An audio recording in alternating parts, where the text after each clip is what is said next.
गणित एक जादू, इस विषय पर चर्चा करेंगे कि गणित में किस तरह एक जादू काम करता है और फिर इस जादू के पीछे गणित क्या है। गणित होगा समीकरण का और इस जादू से फिर हम समीकरण को भी समझेंगे कि कंसेप्ट कैसे काम करता है इसके पीछे। तो आप अपने मन में एक संख्या सोच लीजिए सभी, ठीक है। सबने छोटा नंबर सोचना ताकि गुणा और भाग करने में, जोड़ने घटाने में कोई समस्या ना आए। ज्यादा बड़ा मत सोचना, वैसे सोच तो कितना भी बढ़ा सकते हो। तो आप अपने अपने मन में एक नंबर सोच लीजिए, ठीक है। और अभी मैं किसी एक को खड़ा करके पूछूंगा, सोच लिया सबने। फिर इसमें आप जो आपने नंबर सोचा है इसमें 3 जोड़ लीजिए। सबने 3 जोड़ लिया, जो नंबर सोचा उसमें आपने 3 जोड़ लिया, ठीक है। 3 जोड़ने के बाद जो नंबर आया है, जो भी जोड़ने के बाद आया है उसमें आप 2 से गुणा कर दीजिए। जो नंबर आपका आया जोड़ने के बाद उसमें 2 से गुणा कर दीजिए। गुणा कर दिया, नंबर आ गया।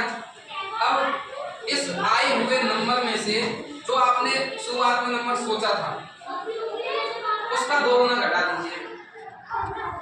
घटा दिया, घटाने के बाद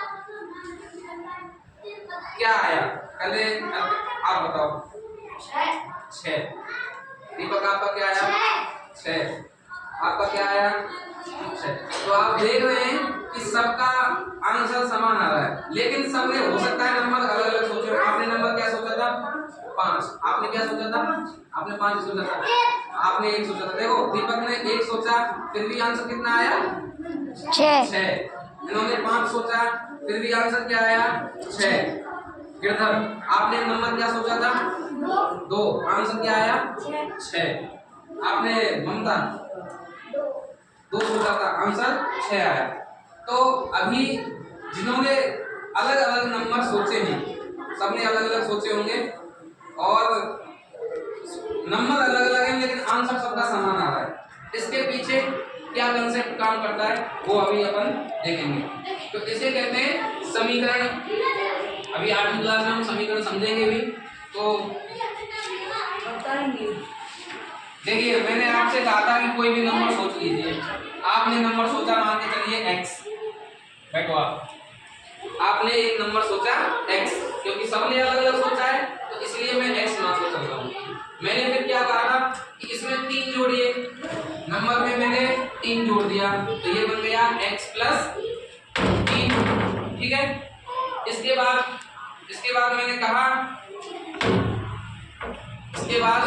मैंने कहा कि इसमें 2 से गुणा कर दीजिए। तो 2 से गुणा करने के बाद ये बन गया 2x प्लस 3, ठीक है। अब 2 से मैं इसमें अंदर गुणा कर देता हूँ कोष्टक में। नियम बताया है कि जब भी कोष्टक लगा होता है तो सभी संख्याओं से गुणा करते हैं। तो ये बन जाएगा 2x और फिर 2 से गुणा करेंगे 3 को तो यह हो जाएगा 6। फिर मैंने आपको कहा था कि जो आपने शुरुआत में नंबर सोचा था उसका 2 गुना इसमें से घटा दीजिए, यही कहा था। तो x सोचा था उसका 2 गुना मैंने इसमें से घटा दिया और ये था प्लस का 2x प्लस 6। तो ये माइनस का 2x और प्लस का 2x आपस में कट गए और आंसर आ गया 6। तो इस तरीके से ये सबका आंसर समान आया। लड़का खड़ी हो जाओ। आपने कौन सा नंबर सोचा था? 4 सोचा था। आंसर क्या आया था? 6 आया था ना। समझ में आया ऐसा क्यों हुआ?